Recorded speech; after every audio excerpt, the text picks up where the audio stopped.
Hello friends, welcome back. ഇന്ന് പൂരംകുളിനെ കുറിച്ചിട്ട് പറയാനാണല്ലേ പറഞ്ഞത്. എന്നാ പിന്നെ അങ്ങനെയാവട്ടെ. പൂരോത്സവത്തിന്റെ ലാസ്റ്റ് ദിവസമാണ് പൂരംകുളി ഉണ്ടാവല്. ഈ പൂരത്തിന്റെ തലേദിവസം തന്നെ ഈ വീട്ടില് പൂവിട്ട പൂവെല്ലാം വെച്ചിട്ട് കാമരൂപനെ ഉണ്ടാക്കും. ആക്ക് നമ്മളെ കലാവിധനുസരിച്ചിട്ട് ഉണ്ടാക്കാം കേട്ടാ. നമ്മ ഇവിടെ ഉണ്ടാക്കിയത് ഒരു വലിയ കാമനും ഒരു കുഞ്ഞിക്കാമനെയുമാണ്. പിറ്റേ ദിവസം പൂരം.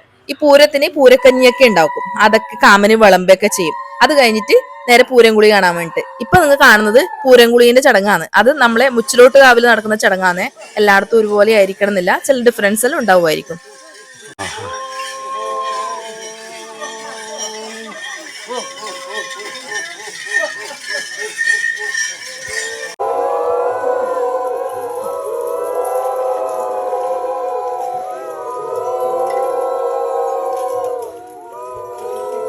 പിന്നീട് ചടങ്ങ് വൈകുന്നേരമാണ് കാമന പറഞ്ഞേക്കൽ എന്ന് പറയും.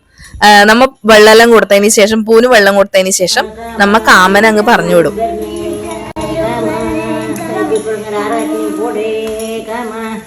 ഇങ്ങനെ നല്ല ഈണത്തോടു കൂടിയിട്ടുള്ള പാടെല്ലാം പാടിയിട്ടാണ് കാമന പറഞ്ഞു വിടല്. അത് നേരെ പ്ലാവിന്റെ ചോട്ടിലേക്കാണ് ഈ പൂവെല്ലാം കൊണ്ടിട്ട് ഇടല്.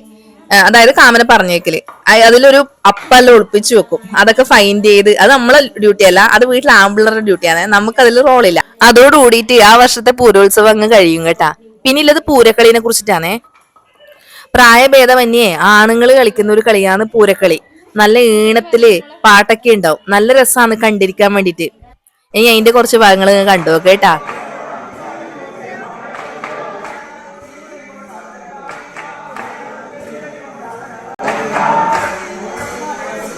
നിങ്ങൾക്ക് എല്ലാവർക്കും നമ്മുടെ പൂരോത്സവത്തിന്റെ വീഡിയോ ഇഷ്ടമായി എന്ന് വിചാരിക്കുന്നുട്ടാ.